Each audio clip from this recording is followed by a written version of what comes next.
Hello everyone, I'm Tae-Ho Ahn, and it's so awesome to be here today.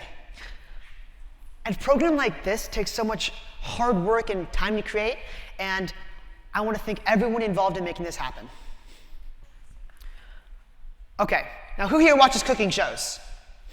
There's a lot of them out there, right? I hope many of you were able to see Masterchef Junior and maybe even saw this last season. I was so grateful to be able to be a contestant on that show, and I would like to share with all of you some of the lessons I've learned from Masterchef Junior.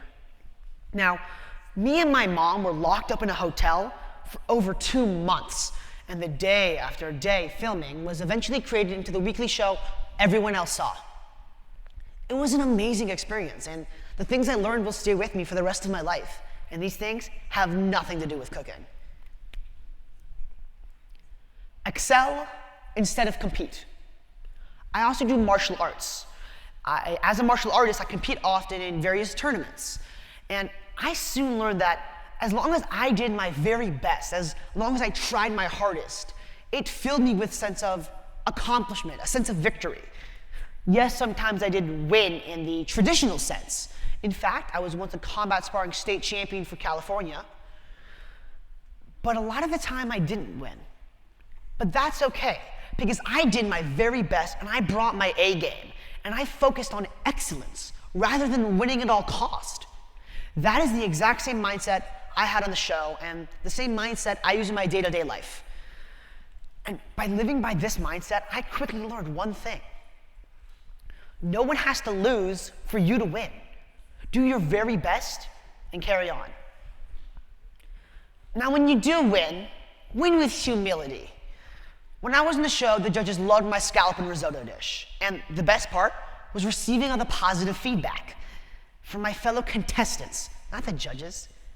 Now, I'm not saying it wasn't pretty awesome that Gordon Ramsay, #1 chef in the world, liked my dish. That was awesome. But it just meant so much more to me that my friends, my peers, my fellow contestants, the people I'm competing against, liked what I had worked so hard to create. Now listen. I've heard all those sayings. Winning isn't everything, it's the only thing. Second place is the first loser. Failure is not an option. And to be honest with all of you, I think these kind of sayings are unrealistic at best and damaging at worst. Failure shouldn't be a choice, but it is definitely part of everyone's reality. Everyone's. So when you do win or when you do fail, do both with dignity.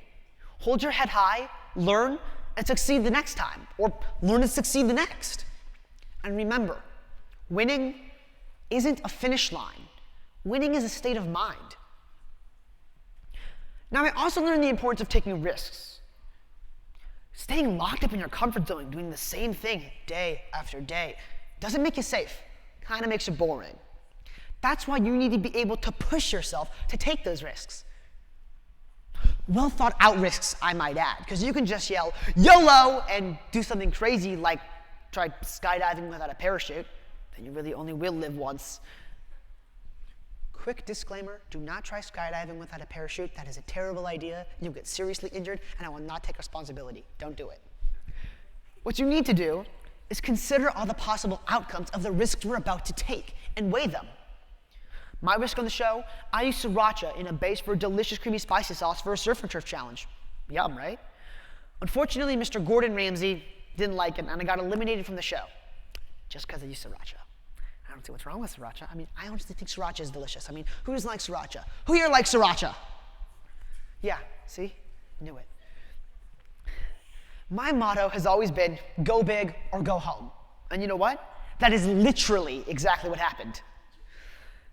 But that doesn't mean I wouldn't do something different the next time. I have learned that you need to be able to learn from the risks we take, make adjustments, learn from the result, and move forward. Now, I also learned the importance of respecting others. And what do you do when someone does something to lose your respect? You still have to deal with it. On the show, I didn't get to choose my fellow contestants, just like no kid gets to choose their classmates or their teacher. No adult gets to choose their coworkers or their boss. And just because someone disrespects you, that doesn't mean you should disrespect them. Always take the high road. My grandfather had a great quote regarding this. He used to say, "Don't wrestle in the mud with pigs. You both get muddy, and the pig likes it." The lesson? Never stoop to their level. Stand tall and drive on.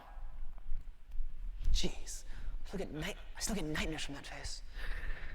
Now my final lesson learned. Your entire life, people will tell you that you aren't good enough, not strong enough, not smart enough, not pretty enough. And you know what? Don't listen.